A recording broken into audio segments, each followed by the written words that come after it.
Hello all, welcome back to my channel. నిన్న అంటే Sunday మేము మా శబా అక్క వాళ్ళ ఇంటికి వెళ్ళాము. మా అక్క అంటే సొంత అక్క కాదండి, మా హస్బెండ్ వాళ్ళ పెద్దమ్మ కొడుకు కోడలు. అంటే మా హస్బెండ్కి అన్నయ్య వదిన అవుతారు. ఆ విధంగా నాకు అక్క బావగారు అవుతారు అనమాట. వీళ్ళిద్దరూ కూడా డాక్టర్స్. అక్కేమో గైనిక్ అండ్ బావగారు ఎగ్జాక్ట్లీ నాకేంటో తెలియదు, I think so bone specialist అనుకుంటాను. సో ఇద్దరు చాలా బిజీ డాక్టర్స్ అనమాట.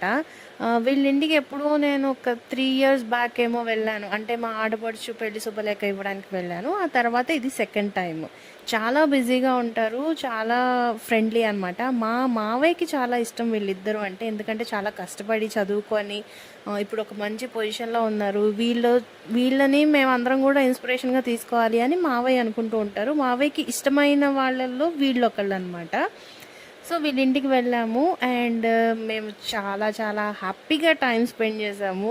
కొన్ని ఫన్నీ ఇన్సిడెంట్స్ గుర్తు చేసుకున్నాము. ఏంటంటే, నేను ఫస్ట్ టైం మా అక్క వాళ్ళ ఇంటికి వెళ్ళినప్పుడు తనకు తెలీదు నేను వెజిటేరియన్ని అని. సో డిన్నర్ ప్రిపేర్ చేశానరా, తినేసి వెళ్ళండి అని చెప్పేసి మేము శుభలేఖ ఇవ్వడానికి వెళ్ళినప్పుడు జరిగిన సిచ్యువేషన్ అనమాట.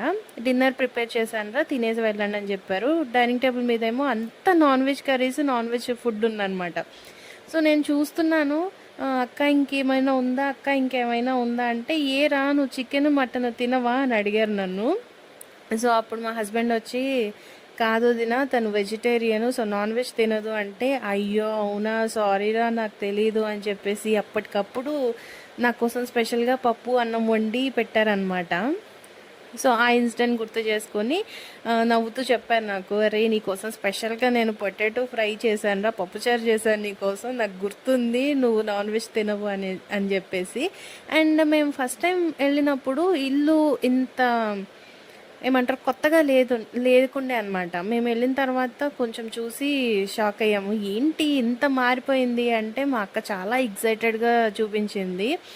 లైక్ మొత్తం రీమోడల్ చేయించాను, నాకు నచ్చినట్టు చేసుకున్నాను, ఇది ఈ మెటీరియల్తో చేయించాను, మిగిలిన మెటీరియల్ని ఇలా వాడాను. సో అలా చెప్తూ వచ్చారనమాట. నేను అన్నాను, అక్క నీ ముఖంలో ఒక చంద్రముఖి కనబడుతుంది తెలుసా అంటే నవ్వేశారు. యాక్చువల్గా వాళ్ళ ఇంట్లో ఒక చిన్న యాక్సిడెంట్ జరిగింది వాళ్ళ పెద్దబ్బాయికి. సో ఆ యాక్సిడెంట్ నుంచి వాళ్ళు కోలుకోవడానికి దాదాపు 3 months అట్లా టైం పట్టిందనమాట. ఆ బాబుని పలకరించడానికి అన్నట్టు మేము వెళ్ళాము అండ్ మేమైతే చాలా చాలా హ్యాపీగా టైం స్పెండ్ చేసాము. మా అక్క ముఖంలో నవ్వు, ఆ ఆనందం చూసి నాకైతే కడుపు నిండిపోయింది. నేను డైరెక్ట్గా చెప్పాను, ఆయన ఇంటికి వచ్చేసిన తర్వాత కూడా మెసేజ్ చేశాను, అక్క నువ్వు ఎప్పుడు ఇట్లనే హ్యాపీగా ఉండాలక్క అని చెప్పేసి. సో అలా అయిపోయిన తర్వాత మా మావయ్య పెద్దోడు ఇద్దరు తెగ మాట్లాడుకుంటూ ఉన్నారు. అక్కేమో ఏదో చిన్న పని ఉందిరా ఇప్పుడే వస్తానని చెప్పేసి బయటికి వెళ్ళింది ఒక 1/2 hour దాకా. మా హస్బెండ్ బావగారు ఏమో వాళ్ళ టాపిక్స్లో వాళ్ళు ఉన్నారు. చిన్నోడు మా నాని ఏమో ఇద్దరు ఆడుకున్నారనమాట. అంటే నానికి అక్కడికి వెళ్ళంగానే వాళ్ళు బొమ్మలు గిఫ్ట్ ఇచ్చారు, బొమ్మలు కొని ఉంచారు అప్పటికే. ఇంకా నాకు మా వేణుకైతే కొంచెం చాలా బోర్ కొట్టిందనమాట.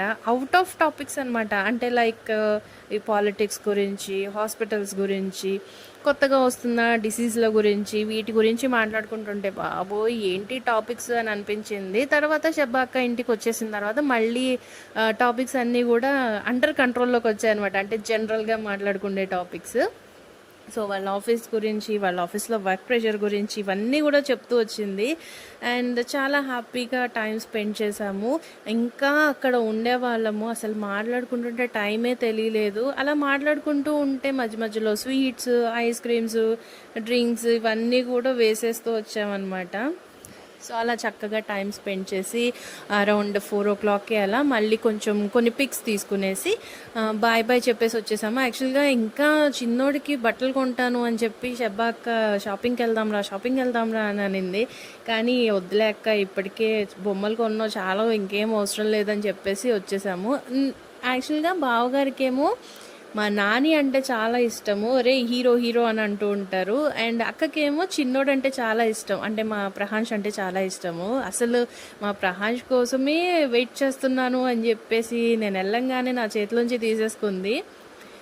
అలా జరిగిందనమాట సండే. సో వాళ్ళేమో అక్కడి నుంచి చర్చ్కి వెళ్ళిపోయారు అండ్ మేమేమో వాళ్ళకి బాయ్ బాయ్ చెప్పేసి ఇంటికి వచ్చేసామన్నమాట.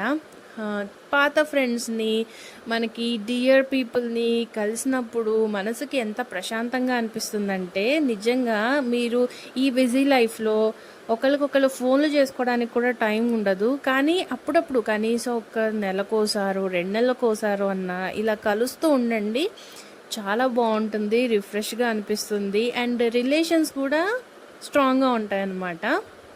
ఐ హోప్ ఈ వీడియో మీకు నచ్చింది అనుకుంటున్నాను. నచ్చితే లైక్ చేయండి, కామెంట్ చేయండి, మన ఛానల్ని సబ్స్క్రైబ్ చేసుకోవడం మాత్రం మర్చిపోవద్దు. Bye bye.